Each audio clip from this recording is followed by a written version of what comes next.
let's go with Tim's helpful remark of a while ago about what we want from this primitive ontology is that it's such that if you coarse grain it, you're going to see ordinary stuff. Imagine a dead cat and a live cat.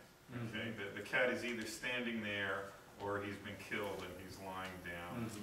Good. Coarse grain the sum of these two mass distributions. Yes. You're going to see this mush with 8 legs and 2 heads. Yes. And it doesn't look anything like a cat. It looks exactly like... No, it doesn't.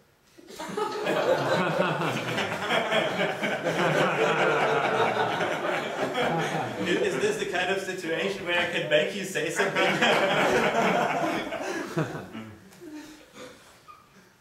It looks exactly like you're projecting 2 slides on the same screen. Yeah, that's true. Looks like with that. a live cat, one with a dead cat. Right, right. It doesn't look anything like either a live cat or a dead cat. Absolutely, absolutely. So I would say it looks exactly like you should imagine reality to look like if you're in a many worlds framework where there are different copies of a cat at the same location or a different... Oh, okay, but so now the primitive ontology is doing something different from what Tim wanted it to do. I would say Tim formulated it in a way with single world theories in mind, and did not choose his formulation in such a way that it would equally apply to many worlds. So why don't you give us a formulation like that? Okay, what was when you coarse grain it, then you get cats and tables and acting like cats. The manifest image is a coarse grain function of the history of the primitive ontology. That's what I said. For it to be really transparent with the connection. Right. And I agree. I don't think the connection here is transparent. I think you're going to have to wheel in some kind of functional, causal, extra doodad. And then you're in the same mess, you know, that guys like us are. Right. So you don't want to go there. But it's a many word. I mean, all the mess is coming basically from there. Right. Okay, let's see. What do you think about this? I guess in the example of just having 2 cats, one dead, one alive, the situation seems to me to be clear enough that coarse grain or not, it's just a live cat and a dead cat on top of each other. I guess that probably... No, wait,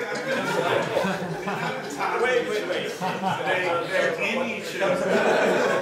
They occupy the same space. So I guess the matters become more interesting when you have 2 to the 10 cats. I think it should be worse.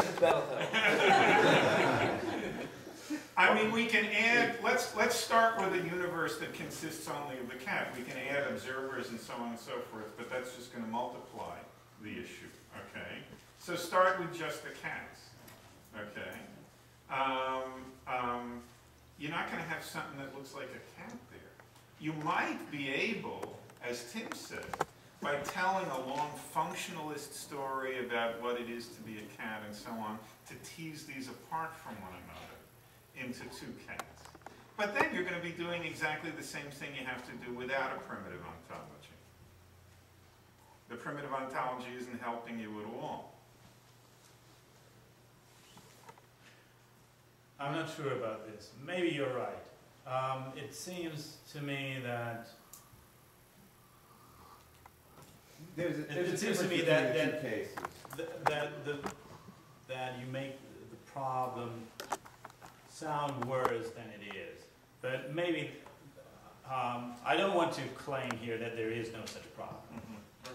Okay. So there may be indeed with this theorem SM. There may be such a problem with this theory. Right. There's an issue of you want to separate a single object in 3-dimensional space into having, in some sense, important components right? To be the sum of components where the components are all. Right. Each of those components has all the right geometrical structure Right. to be the manifest That's image. correct. That's true. That's what's unlike your That's case. what's unlike this case. There is this separation problem Right. that doesn't occur Right. in the, if the Right. thing collapses Right. and all of Right. that. Right. And the situation gets a bit easier if you take into account history. I mean, you cannot just have an image, a manifest image at a single time. You have to keep track of it. But this is starting to I think become it's functional. more, Okay, it's it's more fine. Yeah. complicated, Yeah. yeah. Okay. Actually, at this point, my comment is finished. So.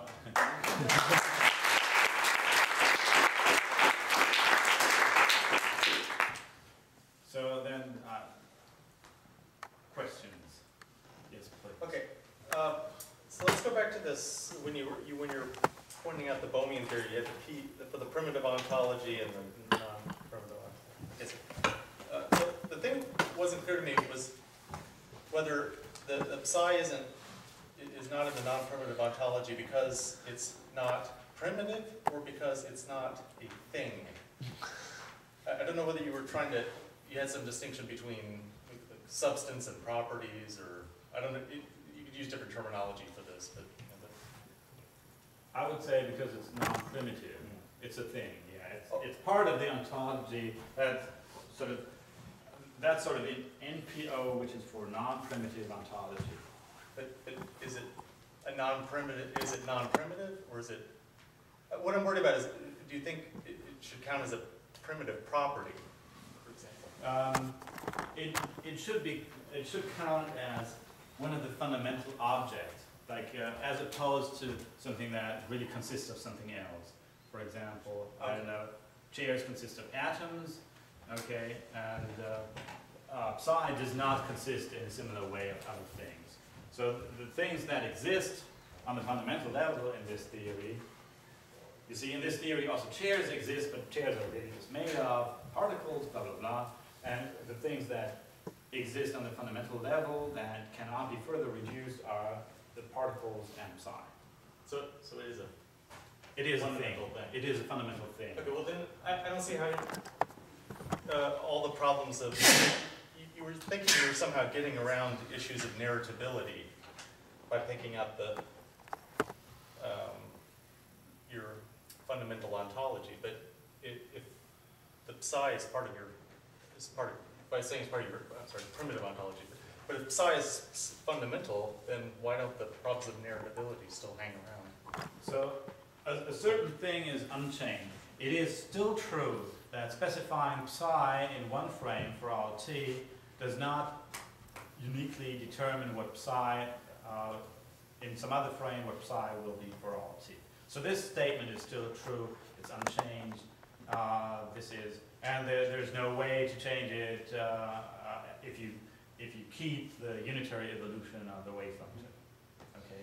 So the only point I'm making is that it's actually no longer worrisome, because the reason it was worrisome was that arose from a situation where you think of psi as being the state of affairs, being the complete description of what's going on. And then you think that if you have the state of affairs for all times t, you have the whole story, you know everything about that universe that there is to know. And then it comes out strange if that is false, if then in another frame you have a different situation. Okay, so I wasn't thinking the problem came from the fact that it gave you the total state of everything, but that it was an essential part. You couldn't pull out the psi and still have the same explanatory structure of quantum mechanics. And so it played an essential role in that. And now it seems like the thing that's playing in this, that you just can't get rid of in your theory now has this non-narratability, supposed narratability. Why is what's problematic why is it only problematic when psi is everything